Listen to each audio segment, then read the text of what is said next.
আসসালামু আলাইকুম প্রিয় দর্শক, আমি আজকে আসছি এখানে একটি কৃষি খামারে।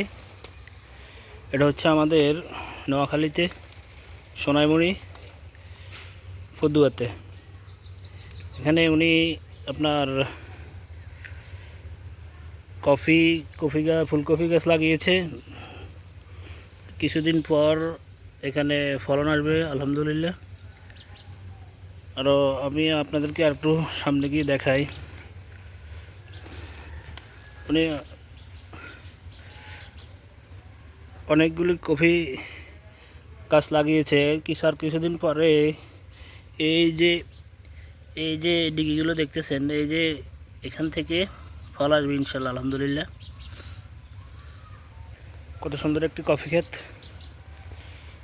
অনেক বড়। উনি একটি বিল্ডিংয়ের ভিতর করেছে, এটা অনেক সুন্দর।